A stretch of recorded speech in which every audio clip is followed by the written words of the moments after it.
संगीत नाटक अकादमी संस्कृति मंत्रालय भारत सरकार का हम संवाद पॉडकास्ट कार्यक्रम में सभी श्रोताओं और दर्शकों का हार्दिक अभिनंदन स्वागत करते हैं।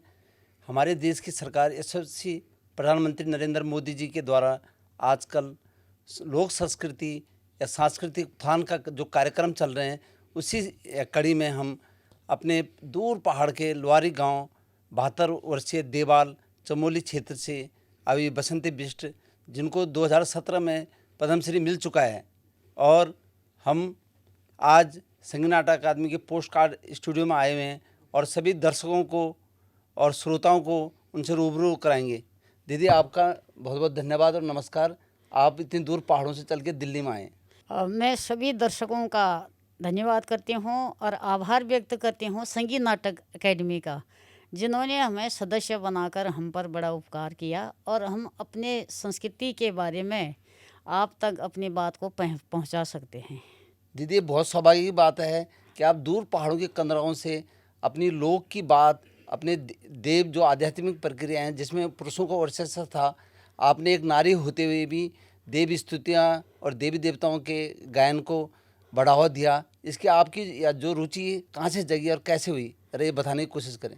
हमारे यहाँ उस ज़माने में घर घर जागरण लगते थे, आध्यात्म पौराणिक भक्ति संगीत हुआ करता था, देवताओं की भक्ति करते थे, पूरी रात गायन होता था, सवेरे देवता अवतरित होते थे और वो गाथा इस तरह गाई जाती थी जैसे भगवान श्री कृष्ण के पूरा वृत्तांत गाया जाएगा। कितना देर तक वो ख़त्म होता है, जब दैत्य संहार होता है, भगवान श्री कृष्ण जब कहीं कंस का वध करते हैं, उस समय देवता अवतरित होते थे।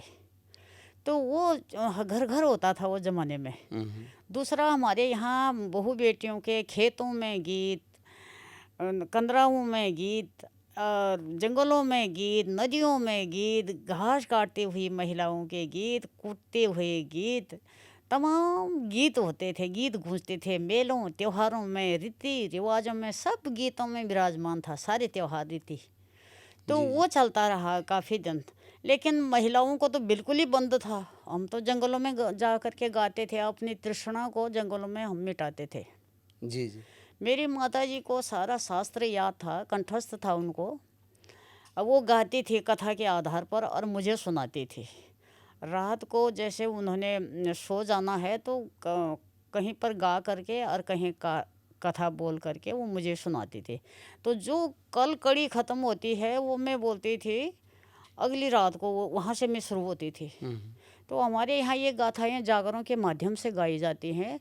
जैसे इसमें आता है हमारे देवी देवता, वीर भड़, और जिन्होंने देश और समाज के लिए कुर्बानी दी, जो लड़े हैं वो, जैसे नाथपंथी हो गए, नरसिंह देवता हो गए, भैरव देवता, जिन्होंने उस समय समाज की सेवा करी, समाज की रक्षा करी, उनको आक्रमणकारियों से जो बचाया, उन वीरों की गाथाओं के भी जागरण लगती हैं हमारे यहाँ।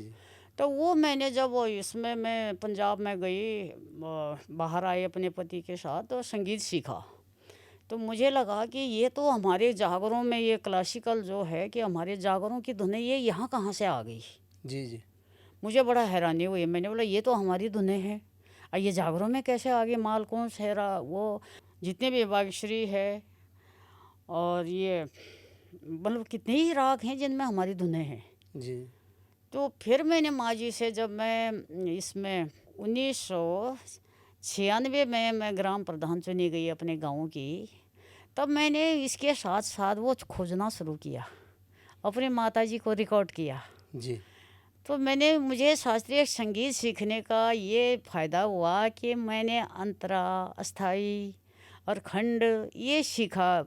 एक नियमावली बनी गीतों की, 5 मिनट का होना चाहिए, स्वरलिपि होनी चाहिए इसमें, ये सब वो मुझे शास्त्रीय संगीत का फ़ायदा हुआ। जी जी। किस तरह, तो मैंने शुरू किया इसको लिपिबद्ध करना और लिखना, और उन धुनों को लोगों से सीखना जी। और फिर उनकी स्वरलिपि करना हारमोनियम में जी। फिर हिंदी अनुवाद करना उनका। अभी तक मेरे 4 शोध हो चुके हैं जी। एक पहला शोध हुआ हमारा ये शक्ति सृष्टि रचना, शक्ति के द्वारा सृष्टि रचना, सतयुग से द्वापर तक का, उसका दूसरा संस्करण, उसमें वो तो है ही पहले वाला। इसके बाद हमारे तीज त्योहार, रीति रिवाज और हमारे जो दूसरे गीत होते हैं। किसान जब खाना बीज बोता है तो अनुष्ठान के साथ, फसल काटता है तो अनुष्ठान, पहले नहीं खाता है किसान, पहले पूजा करेगा, पूजा का प्रसाद बनाएगा तब खुद खाएगा। जी जी। गाय भैंस हमारे ब्यात होती हैं तो वो घी 11 दिन तक तो वो अलग रखता है, लेकिन इसके बाद का घी पूजा के लिए रखेगा और तब वो खाएगा। तो ऐसे पूजा की पद्धतियाँ हमारी बहुत शुद्ध हैं, बहुत नियम होते हैं उसमें। एक टाइम भोजन करता है वो व्यक्ति, दीवा बाती करता है, और ये इसमें जैसे प्रसूति वगैरह ऐसे समय पर वो बड़ा वर्जित रखता है। कोई घर में सूतक हो जाता है या पितृ क्रिया होती है तो ब्रह्मचर्य का भी उसको, ये तमाम चीज़ हमारे लोक में विराजमान है। ब्रह्मचर्य का पालन करता है पुरुष। तो ये बहुत सारी चीज़ें, लोग इतना बड़ा है कि इतना संसार है कि वो सागर है, उसका कोई पैमाना नहीं है। वो लोग आकाश से बड़ा विशाल, मतलब, और समुद्र से नीचे गहरा इतना है, कौन बटोरेगा। तो इसका मुझे अभी संगीत नाटक एकेडमी में जो ये कार्यक्रम हुआ तो मुझे बहुत अच्छा लगा। अरे ये इतना हमारे पूर्वजों ने, हर स्टेट के लोगों ने, हर जगह के लोगों ने इस लोग को ऐसे जोड़ा है उन्होंने, नई पीढ़ी तक पहुंचाने का उन्होंने जो आज उन्होंने बीज छोड़ा है हमारे लिए, वो हमें आगे हमारा ऋण है उन पूर्वजों को। मैं ये सोचती हूँ हमें उन पूर्वजों का ऋण चुकाना एक ही है कि इसको हम नई पीढ़ी तक पहुंचा सकें। जी जी। दीदी, मैं आपसे ये कह रहा हूँ कि आपने अध्यात्म की बात करी, जिसको हम जागर शैली भी कहते हैं, तो युवाओं के लिए मतलब क्या संदेश है कि जी आप में इतनी शक्ति है, आपके जो लयबद्ध और गीतबद्ध गीत हैं, हाँ, वो नर में भी नारायण पैदा कर देते हैं आप, और महिलाओं में भी देवी आ जाती है हमारी। तो ज़रा कुछ शब्द, कुछ लाइन अगर गुनगुना दें हमारे दर्शकों के लिए, श्रोताओं के लिए, तो बहुत अच्छा रहेगा। जैसे है हमारा ये भगवती का है, नंदा देवी का, हमारी कैलाश यात्रा होती है। 300 मतलब 440 गांव भाग लेते हैं उसमें। कैलाश यात्रा चलती है बड़ी धूमधाम से, सारा गांव इलाके, हर कड़ी से जिसको हिमालय का महाकुंभ भी कहते हैं। हाँ, महाकुंभ भी कहते हैं। वो हर साल होती 12 है, साल में होती है। हर साल में जो होती है वो स्वयं गांव का ये डूब करके करता है उस आयोजन को अपनी भक्ति से। उसमें दिखावा नहीं होता है। जी जी। जो राजयाद होती है उसमें पैसा भी आता है, और मीडिया दिखावा, उसमें 50 लीडर हो जाते हैं। तो हमारे जो गांव है, गांव के लोग जो होते हैं बहुत सरल होते हैं, लालची नहीं होते हैं, समर्पित होते हैं। अपने जैसे विधवा महिला होगी तो नंदा देवी को वो चढ़ा देंगे अपना जेवर, कोई लेखा जोखा नहीं होता उनका। लेकिन अब शहरों की बात अलग है। तो वो दूसरा हमारा न्याय के देवता गोरिल देवता है, नरसिंह भैरव देवता है। हे सफल हे जयानंद तुम्हारी हे जातरा, हे कैलाशों को जानो नंदा, कैलाशों को जानो। ये तुम जतन से कैलाश जाना, नंदा से आराधना की जाती है। और तुम कैलाश में रहते हो, कैसे रहते हो? हमारे लिए। तुम उस शिव कैलाश में, भोलेनाथ हमारे लिए वहाँ तपते हैं मनुष्यों के लिए, वैसे नंदा देवी भी हमारे लिए तपती है, वो कष्ट झेलती है। वो वहाँ खाली बर्फ है, कुछ भी नहीं है। तो इसके लिए प्रार्थना करते हैं, हमारी शक्ति माँ मानते हैं हमारे यहाँ नंदा देवी को।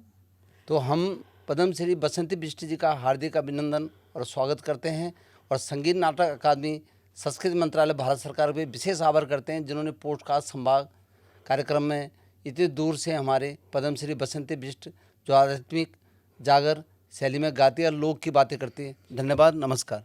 अब ये नई पीढ़ी को तो हुआ ही नहीं। नई पीढ़ी जो है हमारी, वो थोड़ा सा आजकल के प्रचलन धुन में जागरों को गाने लगी है। नाम तो जागरों का होता है, लेकिन ऐसा जागरों में नहीं है। उसमें डूब कर गाना होता है, आध्यात्म है, उसमें एक समर्पण है, बहुत रियाज की ज़रूरत होती है, उसमें एक साधना होती है। तब वो देवता अवतरित होते हैं, वरना देवता अवतरित नहीं होते हैं।